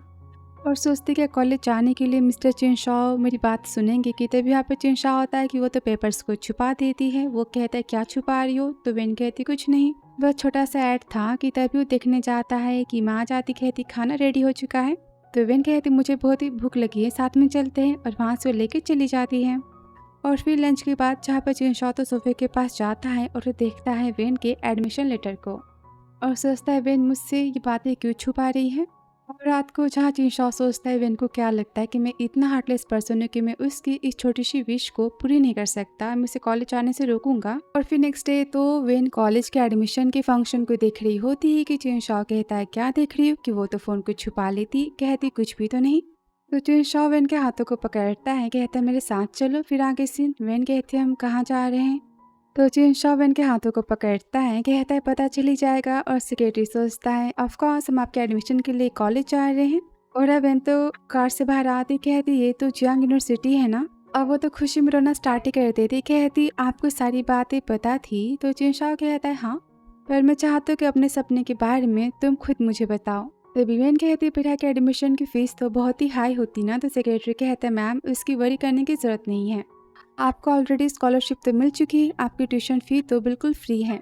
अब ये सुनकर वेन बहुत ही खुश होती, कहती जिनशाओ से मुझे स्कॉलरशिप मिल चुकी है और मैं कॉलेज की पढ़ाई पूरी कर सकती हूँ। कि सेक्रेटरी सोचता है मैम स्कॉलरशिप तो बॉस ने अरेंज करवाई है आपके लिए, और इस कॉलेज को बिल्डिंग भी उन्होंने डोनेट की है। ये आपसे कितना प्यार करते हैं ना। कि जिनशाओ तो वेन के बालों को सही करता है और कहता है मिस जिनशाओ तो चले क्लासरूम को देखने की। तभी लड़कियां कहती है ये मैन कितना हैंडसम है ना, लगता है हमारे कॉलेज के न्यू प्रोफेसर है। अब सब जिनशाओ की तारीफें करते हैं कि वेन सुनकर जेलस होती है और कहती आप काम पर जाओ, मैं खुद ही चली जाऊंगी। अब जिनशाओ देखता रह जाता है, हंसता है, कहता है वेन तुम कितनी हार्टलेस हो कि तुम मुझे अपने साथ भी लेकर जाना नहीं चाहती। और तभी वेन तो रुकती है और आके वो जिनशाओ के फेस पर किस करती है, कहती थैंक यू, और वहाँ से स्माइल देकर वो चली जाती। अब यह जिनशाओ तो बहुत ही खुश होता है। और सेक्रेटरी कहता है बॉस आप तो बहुत ही शाय फील कर रहे हो। कि जिनशाओ कहता है चुप रहो।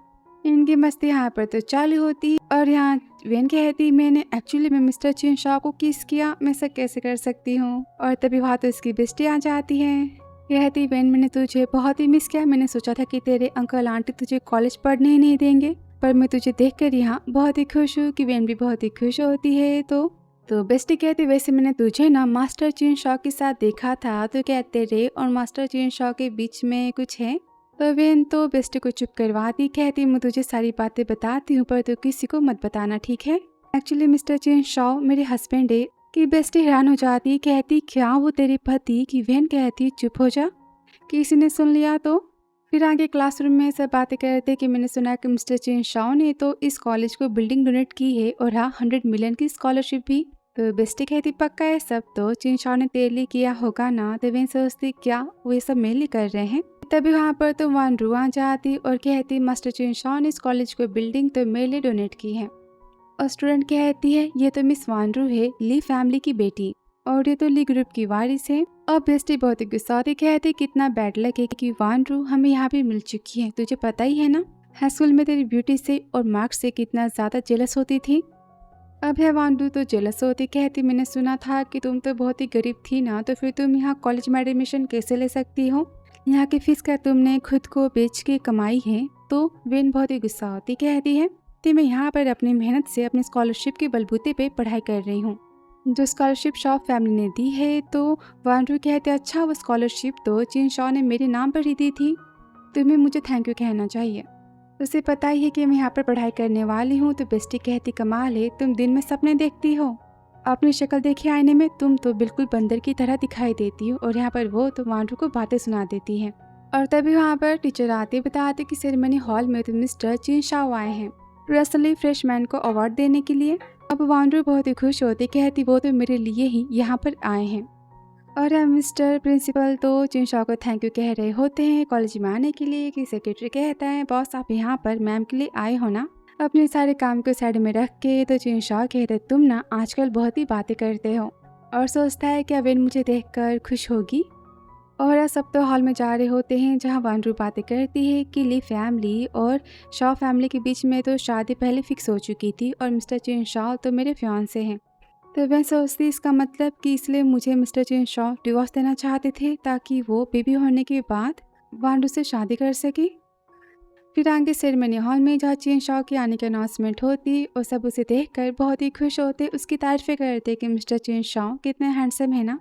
अब है वेन तो चीन शॉ को देख रही होती है कि वान रू उसका मजाक उड़ाती, कहती क्या तुम्हारी औकात भी थी इसे देखने की? वैसे कोई फायदा नहीं है मिस्टर चीन शॉ के बारे में सोच के भी, क्योंकि वो तो बस मेरे है और तुम जैसी लड़कियों पर वो ध्यान भी नहीं देते। और तभी चीन शॉ तो स्टेज पर वेन का नाम बुलाता है जिसे कि हाई स्कोर का अवार्ड मिलने वाला होता है, और वेन की हाई स्कोर की यहाँ पर वो तारीफें करता है। अभी देख कर तो वान रू बहुत ही जेलस होती है। और यहाँ पर चीन शॉ तो वेन को अवार्ड देता है, कहता है मिस चीन शॉ कांग्रेचुलेशन इतनी बड़ी कामयाबी के लिए। और यहाँ पर सब तो क्लैपिंग करते हैं कि बेस्टी कहती दोनों तो परफेक्ट मैच है। तो वान रू कहती सारी बातें बकवास है। तभी बेस्टी कहते मिस्टर चीन शॉ मैं आपसे सवाल पूछना चाहती हूँ, आपकी वाइफ भी इस कॉलेज में पढ़ाई करती है ना? तो चीन शॉ कहता है हाँ। तो वान रू कहती ये तो मेरे बारे में ही बातें कर रही, मैंने कहा था ना बताए पर फिर भी। अब बेस्टी यहाँ पर गुस्सा आते कहती मिस्टर चीन शॉ तो आखिर आपकी वाइफ है कौन? क्या हम उसे देख सकते हैं? कि यहाँ पर वान रू बहुत ही खुश होती कि उसका नाम चीन शॉ अनाउंस करने वाला है। और अब मैं तो उदास होती, सोचती मुझे यहाँ से जाना चाहिए कि वान रू तो स्टेज की तरफ आ रही होती है। और बेस्टी सोचती अब सबके सामने तो वान रू का पोपट होने वाला है।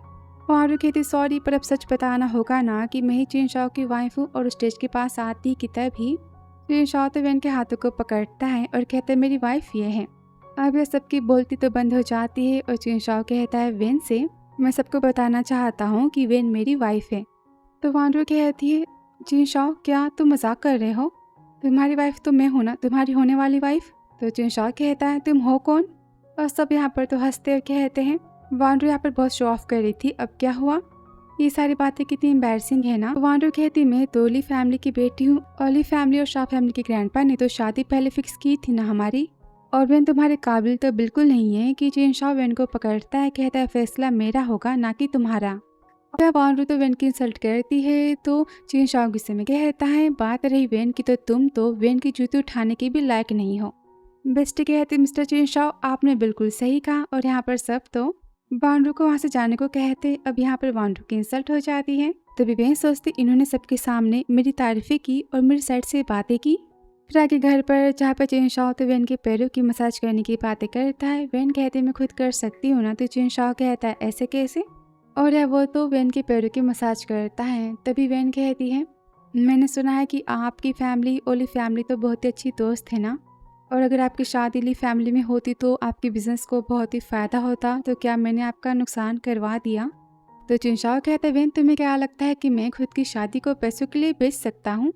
वेन कहती है लेकिन चिंशाओ कहता है मुझे कोई पार्टनर नहीं बल्कि मुझे वाइफ चाहिए। वेन कहती वाइफ, तो चिंशाओ कहता हाँ एक अच्छी पत्नी और क्या चाहिए लाइफ में।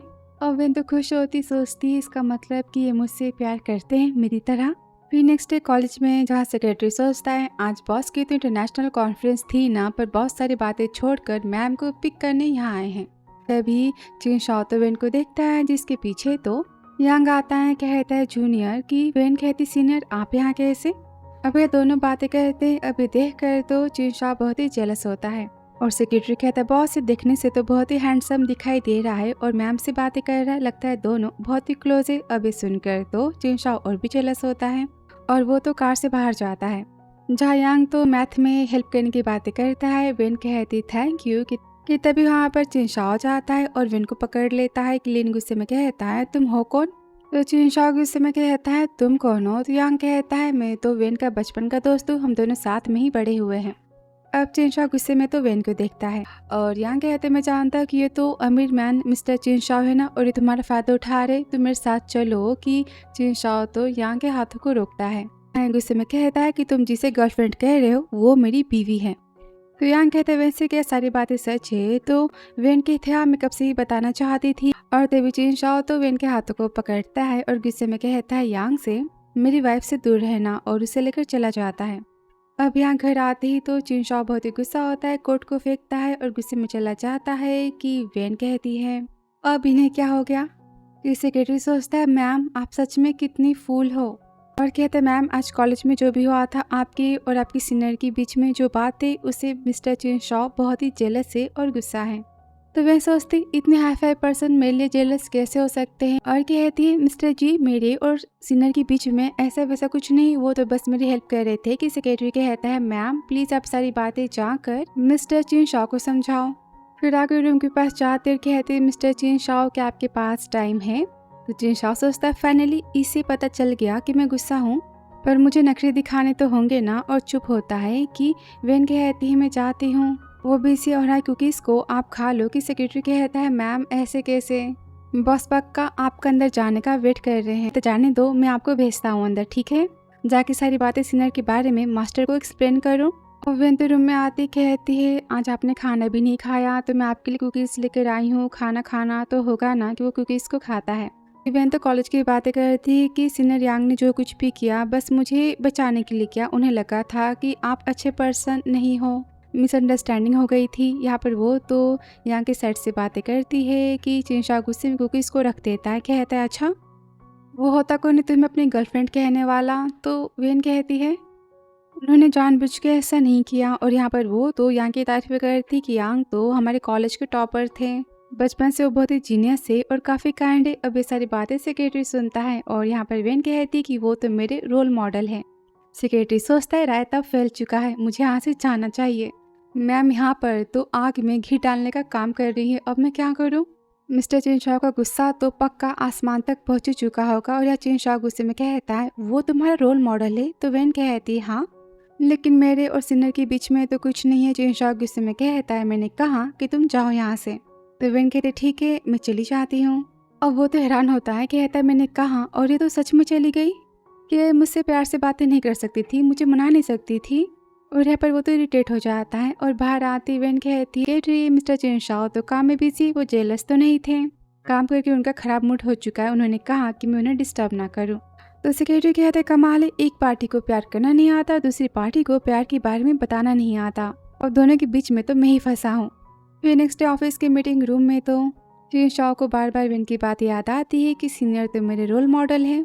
और सेक्रेटरी कहता है बॉस मीटिंग तो खत्म हो गई। कि वो चिल्लाते हैं हाँ सब कुछ बहुत ही अमेजिंग है। अब सेक्रेटरी तो मीटिंग को कैंसिल करता है, सब वहाँ से डर के तो भाग जाते हैं। और चिन शाओ गुस्से में कहता है कि मैं शाओ ग्रुप का ऑनर हूँ और मैंने कितनी डिग्रियाँ और अवार्ड्स को जीते, और मेरी वाइफ मुझसे ये कह रही है कि वो किसी और मैन को अपना रोल मॉडल मानती है। क्या मैं उसका रोल मॉडल नहीं हूँ, और बहुत ही गुस्सा होता है कि सेक्रेटरी कहता है बॉस ऐसी बात नहीं, आप तो बहुत ही ज्यादा अच्छे हो उस सीनियर यांग से, बस मैम ना ये सारी बातें बताने में शायद डर रही होंगी। तभी जिनशाओ कहता है कि वन के कॉलेज से आने का टाइम हो चुका है, कॉलेज चलो। तो सेक्रेटरी कहता है बॉस पर कितनी इंपॉर्टेंट मीटिंग है ना। तो जिनशाओ कहता है मीटिंग से क्या करना है, तुम क्या ये चाहते कि मेरी वाइफ फिर से किसी और मैन की तारीफें करे, मैं सुन नहीं सकता। और कॉलेज जाने की बातें करता है और यहाँ वेन को जिनशाओ मैसेज करता है कि मैं तुम्हें पिक करने आ रहा हूँ। वेन बहुत ही खुश होती कि तभी वहाँ पर तो बेस्टी आ जाती और वो तो क्लास की रियूनियन पार्टी में जाने की बात करती है। तो वेन इसके बारे में जिनशाओ को मैसेज करती है। बाहर तो जिनशाओ वेन का वेट कर रहा होता है और वेन को और वेन की बेस्टी को कार में जाता हुआ देखता है और कहता है कार का पीछा करो। फिर आगे सीन पार्टी का, जहाँ सारे फ्रेंड्स कहते हैं कि मिस्टर जिनशाओ तो वेन से बहुत ही प्यार करते हैं कि तभी वहाँ पर यांग आता है और कहता है ये सारी बातें झूठ हैं। तो वेन कहती है आप ऐसा क्यों कह रहे हो। तो सीनियर कहता है मैं जानता हूँ कि तुम जिनशाओ के साइड से बातें क्यों कर रही हो। और तभी वहाँ पर तो जिनशाओ आता है, वो तो यांग की बातें सुनकर रुक जाता है। जहाँ यांग कहता है मैं जानता हूँ कि तुम कितनी काइंड और इनोसेंट हो और पक्का उस हार्टलेस जिनशाओ ने तुम्हें शादी करने के लिए फोर्स किया होगा। मेरी बातें सच तो है ना कि जिनशाओ अपने शादी के कॉन्ट्रैक्ट की बातों को याद करता है और सोचता है मैंने ही तो वेन से कहा था शादी करने के लिए, वो भी सिर्फ बच्चे के नाम पर, और मैंने वेन की हाँ या ना के बारे में पूछा ही नहीं। मैं सच में कितना बुरा पर्सन हूँ, वेन मुझे पसंद कैसे कर सकती है। और वो यहाँ पर उदास हो जाता है और वेन कहती ये सारी बातें झूठ हैं। तो यांग कहता है मैं जानता हूँ कि जिनशाओ बस तुम्हारे साथ में टाइम पास कर। तभी सेक्रेटरी सोचता है मैम प्लीज अपने पति की साइड से कुछ तो कहो, वरना आपके पति का दिल सच में आज टूट ही जाएगा। और यहाँ पर यांग कहता है वेन तुम खुद को पैसों के लिए मत बेचो, वो तुम्हारी लाइफ को बर्बाद कर देगा। और यहाँ तक वो जिनशाओ की बुराई करता है। ये सुनते वेन उसके ऊपर तो वाइन को फेंक देती है और कहती यांग बकवास करना तुम पहले बंद करो। मिस्टर जिनशाओ बहुत ही अच्छे, जेंटल और केयरिंग पर्सन है। उसने कभी मुझे किसी भी बातों के लिए फोर्स नहीं किया है। जब मैं सबसे हेल्पलेस थी उन्होंने मेरी हेल्प की है। माधव की रिच पर्सन है, पर इसका मतलब ये नहीं ना कि वो सबकी मजबूरी का फ़ायदा उठाते हैं। और यहाँ पर जिनशाओ की तारीफें करती। अभी सुनकर जिनशाओ तो बहुत ही खुश होता है। ये कहता है मैं जानता ही था कि वेन मेरी साइड से बातें करेगी। और सेक्रेटरी कहता है फाइनली बॉस का दिल यहाँ पर तो बच गया। और यहाँ वेन कहती मैं अपने पति से बहुत ही प्यार करती हूँ, जिनशाओ मेरी बहुत ही केयर करते हैं। ये शादी मेरी मर्जी से मैंने उनसे की थी, ना कि किसी दबाव में। उनके बारे में एक भी वर्ड्स में बर्दाश्त नहीं कर सकती कि बेस्टी कहती हाँ मैं तेरे साथ हूँ। हम सब जानते कि मिस्टर जिनशाओ बहुत ही अच्छे पर्सन है। और यहाँ पर सब तो क्लैपिंग करते हैं। तो भी सेक्रेटरी कहता है बॉस आपने सुना कि मैम आपसे प्यार करती है। अब जिनशाओ तो बहुत ही प्राउड फील करता है, कहता है मैं जानता हूँ कि वो मुझसे प्यार करती है, उसे प्यार कैसे ना होता। तभी सेक्रेटरी सोचता है भगवान जी थैंक गॉड कि आपने मेरी सुन ली, वरना मुझे बॉस के गुस्से में उनके साथ ओवर टाइम काम करना पड़ता। अब वेन तो जाने की बात कहती कि तभी यांग कहता है मुझे तुमसे बात करनी है। और वो तो जिसमिल और मेडिसिन को मिला देता है। कहता है वेन आई एम सॉरी, मैंने जो कुछ भी कहा बस तुम्हारी चिंता में कहा, मेरा वो मतलब नहीं था। और माफ़ी के तौर पे उसे वो तो मैंगो जूस देता है। कहता हम फिर से दोस्ती कर सकते हैं प्लीज़। वेन तो मना करती और चाहती कि तभी यांग तो उसे पकड़ लेता है और जूस पिलाने की बात करता है कि तभी गुस्से में रूम के अंदर तो जिनशाओ आ जाता है। आते ही वो तो यांग के लगा देता है और कहता है वेन तुम ठीक तो हो ना। अब यांग तो काफ़ी डर जाता है, माफ़ी मांगना स्टार्ट कर देता है कि जिनशाओ गुस्से में कहता है तुम्हारी हिम्मत कैसे मेरी वाइफ को मेरे बारे में भड़काने की। उसके हाथों को देखता है, कहता तुमने इन्हीं हाथों से मेरी वाइफ को टच किया ना सेक्रेटरी, ये बचना तो नहीं चाहिए। और यहाँ पर सेक्रेटरी तो यांग को पनिश करता है। अब यांग तो माफ़ी मांगता है पर वेन उसे माफ़ करने से मना करती है और बॉडीगार्ड्स तो यांग को लेकर चले जाते हैं। तभी यहाँ वेन बेहोश हो जाती है तो जिनशाओ कहता है इससे क्या हुआ। तभी बेस्टी तो ग्लास को चेक करती, कहती इसमें तो लव मेडिसिन मिली हुई है। फिर आगे जहाँ वेन को जिनशाओ घर लेकर आ जाता है, वो तो काफ़ी अनकंफर्टेबल फील कर रही होती। डॉक्टर कहता है कि मिस वेन तो प्रेग्नेंट है ना, हम इन्हें तो इतनी हाई पावर की मेडिसिन नहीं दे सकते, अब आप इनके एंटीडोज बन सकते हो। अब वेन तो बार बार जिनशाओ से हेल्प मांगती है कि जिनशाओ तो सबको जानने को कहता है। और यहाँ पर इनका प्यार तो स्टार्ट हो जाता है। दोनों यहाँ पर तो नाइट स्पेंड करते हैं। और फिर नेक्स्ट मॉर्निंग तो वेन को यांग की बात याद आती, कहती कल रात को मैं। तब यहाँ पर जिनशाओ आता है, कहता है वाइफी कि वो जिनशाओ को पकड़ लेती, कहती है सॉरी मेरी गलती की, मैंने यांग को अच्छा पर्सन समझा और उसने मेरा फ़ायदा उठाना चाहा। तो जिनशाओ कहता है तुम जानती हो ना कि सबसे अच्छा पर्सन कौन है। तो वेन कहती है ऑफ कोर्स वो आप हो। अभी सुनकर जिनशाओ यहाँ पर तो खुश होता है। फिर आगे हम सीन देखते ली फैमिली का, जहाँ पर वांडू तो चिंसाओ से शादी करने की जिद करती तो मिस्टर ली कहते तुम जानती हो ना कि चिंसाओ की शादी मेरी बायोलॉजिकल बेटी से फिक्स हुई थी। मेरी बायोलॉजिकल बेटी के खोने के बाद मेरी वाइफ की भी उसकी याद में डेथ हो गई और मैंने खुद की लाइफ को भी बुद्ध जी को समर्पित कर दिया और ब्लेसिंग के नाम पर ही मैंने तुम्हें अडॉप्ट किया था अनाथ आश्रम से। पर मैं तुम्हारी बहन को यानी कि अपनी बेटी को अब तक खोज ही रहा हूँ और उसके मिलने के बाद ही चिंसाओ की शादी उससे होगी, तुम उसकी जगह नहीं ले सकती। अब ये सुनकर तो वांड्रो बहुत ही जेलस होती है और गुस्से में सोचती है तुम्हारी बेटी तुम्हें कभी नहीं मिल सकती। और तभी सेक्रेटरी आते कहता है बॉस आपकी बेटी के बारे में कुछ बातें पता चली। ये सुनते ही वो तो वहाँ से भागते हुए जाते हैं और यहाँ पर तो विन अपने पेरेंट्स के ग्रेव पर आई होती है और अपनी लाइफ के बारे में यहाँ पर तो बातें करती कि तभी वहाँ पर अपनी बेटी को खोजते हुए मिस्टर ली भी आ जाते हैं और सेक्रेटरी बताता है कि आपकी बेटी को एक कपल ने अडॉप्ट किया था और उनकी भी डेथ हो चुकी है और उनकी सिमेंट्री यहाँ पर ही आस ही पास है। अब उनकी बेटी नहीं मिली जाने के बाद तो उन्हें काफ़ी दुख होता है कि तभी उनके हार्ट में काफ़ी तेज पेन होता है और वो तो बेहोश हो जाते कि तभी वहाँ पर विन उन्हें देखती है और भागते उनके पास आती है और यहाँ पर वो तो मिस्टर ली को सीपीआर देती कहते सिक्योरिटी से इन्हें अस्पताल जल्दी लेकर जाना होगा। और यहाँ पर मिस्टर ली तो विन के फेस को देखते हैं और तभी वहाँ पर तो चिंसाओ की कार आ जाती है। वो तो मिस्टर ली को देखते हैं और कहते विन तुम ठीक तो हो ना, यहाँ पर क्या हो रहा था। अब वो तो मिस्टर ली के बारे में सारी बातें बताते कि उनकी तबीयत खराब हो चुकी है। तो चिंसाओ कहता है मैं इनके बारे में जानता हूँ, ये हमारे फैमिली फ्रेंड थे और कई सालों से अपनी बेटी को खोज रहे हैं। और फिर आगे अस्पताल में तो मिस्टर ली को होश आ जाता है और वो तो वेन के बारे में पूछ रहे होते हैं। उससे अस्पताल में तो वेन और चिंसाओ आते हैं, जहाँ चिंसाओ के हाथों में ढेर सारे खाने के पैकेट्स होते हैं। कहते हैं वाइफ ही तुम्हारी तबीयत ठीक है ना, तुम्हें क्या वोमिटिंग की फीलिंग आ रही है, तुम अनवेल फील कर रही हो। वेन तो हंसती कहते चिंसाओ बस छोटा सा बेबी का चेकअप है और मुझसे ज्यादा नर्वस तो आप हो। तभी चिंसाओ को तो उल्टी आने की फीलिंग्स आती है कि वेन कहती आपको क्या हो गया। कि वहाँ पर तो नर्स आती है और कहती है लगता है कि पापा मम्मी से बहुत ही ज्यादा प्यार करते हैं, यानी कि आपके पति आपसे बहुत ही प्यार करते हैं, इसलिए आपके सिम्टम्स तो इनके साथ एक्सचेंज हो चुके हैं और ये मॉर्निंग सिकनेस को फील कर रहे हैं। कि वो तो वेन को अंदर जाने के लिए कहती हैं। अब चिंसाओ तो साथ में जाने की बातें करते कि तभी उससे फिर से उल्टी आने लगती और वो तो वहाँ से चला जाता है। अब ये देखकर वेन तो यहाँ पर हंसती है। राकी डॉक्टर बताते हैं कि मिस वेन आपका बेबी हेल्दी और सेफ है और आपके पति ने तो पूरा अस्पताल को सिर पे उठा रखा है। मानना पड़ेगा कि वो आपकी बहुत ही ज्यादा केयर करते हैं, वो तो बहुत ही क्लिंगी पर्सन है।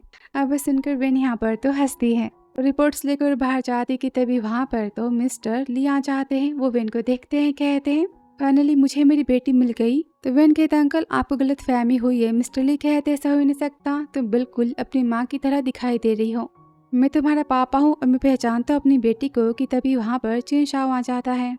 आते होते मिस्टर ली को धक्का मार देता है और कहता है मिस्टर ली मेरी वाइफ से आप दूर रहो, मेरी वाइफ की पेरेंट्स की डेथ तो हो चुकी। तो मिस्टर ली कहते ऐसा हो नहीं सकता, ठीक है मैं तुम्हें अपनी गॉड डॉटर बनाना चाहता हूँ और रिक्वेस्ट करते कि चिंसाओ बहुत ही गुस्सा होता है, कहता है बूढ़े हो चुके हो, तुम्हें शर्म नहीं आती। और विन को लेकर जाता है कि मिस्टर ली कहते हैं तुम्हें बड़ों से बात करने की तमीज़ नहीं है, तुम सच में घटिया पर्सन हो। तो चिंसाओ गुस्से में कहता है मैं नहीं घटिया तुम हो, मेरी वाइफ के पीछे पड़े हो। कि वेन यहाँ पर चिंसाओ को शांत करवाती है और मिस्टर ली बहुत ही गुस्सा होते कहते हैं वेन से तुमने क्या देख के इस मैन से शादी की, किस एंगल से तुम्हारे पति बनने के लायक है।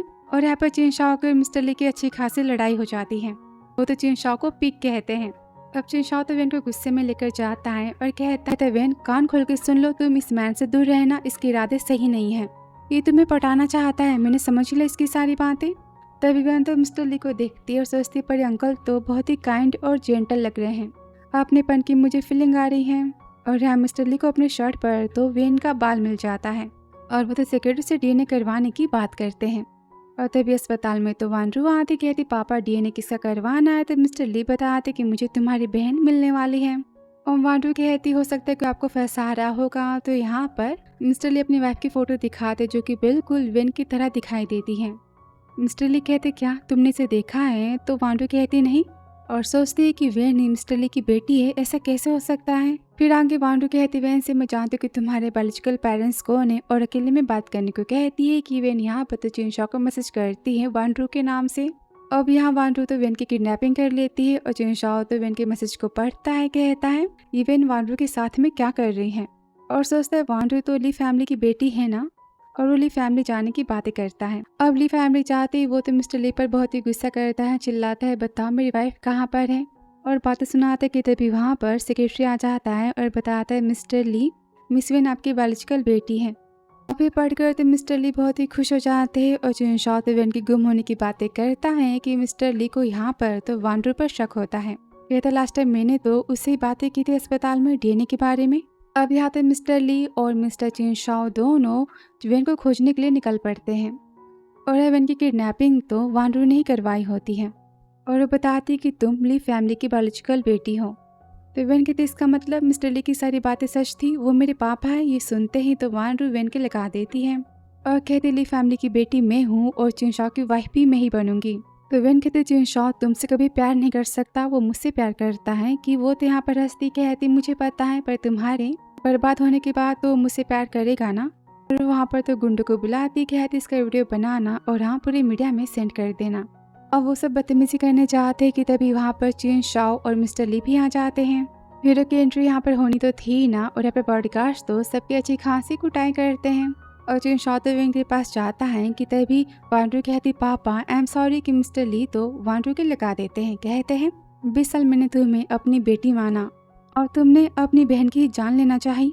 अब वांडरू यहाँ पर बहुत ही गुस्सा होती कहते अगर ना आती तो फिर आपकी बेटी मैं रहती ना और चिन शाओ की वाइफ भी।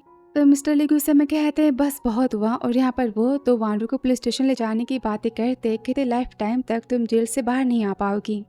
अब वांडरू तो माफ़ी मांगते कि मिस्टर ली तो उसकी एक नहीं सुनते और उसे यहाँ पर जेल हो जाती है। और मिस्टर ली तो वेन के पास जाते हैं और वेन तो बहुत ही खुश होती कहती पापा, और यहाँ पर रोती है। तो मिस्टर ली कहते हैं तुम मेरे साथ घर चलो। तो चिन शाओ कहता है 1 मिनट ये मेरी वाइफ है। तो मिस्टर ली गुस्से में कहते किसने कहा कि मैं तुम्हें अपना दामाद मानता हूँ, मैंने सारी बातें पता की, मेरी बेटी माँ बनने वाली और इसके हाथों में एक डायमंड की रिंग भी नहीं है, क्या तुमने इसे प्रपोज किया है, तुम कितने घटिया पति हो। यहाँ पर वो तो चिन शाओ को ढेर सारी बातें सुना देते हैं और कहते मैं अपनी बेटी की दूसरी शादी करवाऊंगा। और वहाँ से वो तो वेन को लेकर चले जाते हैं जबरदस्ती। अब घर आते वेन की बहुत ही केयर करते हैं और वेन की माँ के बारे में सारी बातें बताते हैं कि वेन की माँ तो वेन से बहुत ही प्यार करती थी, पर फाइनली तुम मुझे मिल गई, आज तुम्हारी माँ बहुत ही खुश होगी। और यहाँ पर वो चिन शाओ की बातें करते कि चिन शाओ बिल्कुल अच्छा पर्सन नहीं है, बिना शादी की वेडिंग रिंग के तुम्हें अपने पास कैसे रख सकता है। तो वेन कहती पापा चिन शाओ मुझसे बहुत ही प्यार करते हैं, वो बहुत ही अच्छे पर्सन है। तो पापा कहते मैं जानता हूँ कि तुम कितनी काइंड हार्ट की हो, वो खुद को बहुत अमीर समझता है ना, पर तुम भी अब अमीर खानदान की बेटी बन चुकी हो और तुम जिसे चाहे उससे शादी कर सकती हो। कि तभी वेन तो न्यूज़ को देखती है जहाँ रिपोर्टर्स कहते कि आपने हमें यहाँ क्यों बुलाया है। तो चिन शाओ कहता है क्योंकि मैं सबके सामने अपनी वाइफ को प्रपोज करना चाहता हूँ। मैं अपनी वाइफ वेन की बात कर रहा हूँ जिससे मैं बहुत ही ज़्यादा प्यार करता हूँ। वेन तो यहाँ पर खुश होती है, सोचती है इसका मतलब चिन शाओ सबके सामने मुझसे शादी करना चाहते हैं। अब यहाँ घर के बाहर तो चिन शाओ खड़ा होता है वेन के और कहता है वाइफी ससुर जी आपका दामाद आपकी बेटी से बहुत ही ज़्यादा प्यार करता है और मैं आपसे माफ़ी मांगता हूँ अपनी बातों के लिए। कि मिस्टर ली कहते हैं तुम्हें क्या लगता है कि तुम मेरी बेटी को यूं ही लेकर चले जाओगे और मैं तुम्हारी बातों पर भरोसा कर लूँगा। तुम अपनी सिंसेरिटी दिखाओ मुझे, जब तक मैं ना कहूँ तब तक तुम अपने घुटनों पर बैठोगे। तभी सेक्रेटरी चिन शाओ को रोकता है, कहता है बॉस रिपोर्टर्स तो आपको देख रहे हैं, सारी बातें कितनी एम्बैरसिंग है। तो चिन शाओ कहता है रहने दो, मैं अपनी वाइफ के लिए कुछ भी कर सकता हूँ। और वो तो वेडिंग रिंग को दिखाता है, कहता है वाइफी मैं तुमसे शादी करना चाहता हूँ। अब ये सब तो वेन दिख रही होती है और मिस्टर ली कहते हैं वेन मैं जानता हूँ कि तुम बहुत ही सॉफ्ट हार्ट की हो, पर तुम इतनी आसानी से चिन शाओ को हाँ नहीं कह सकती।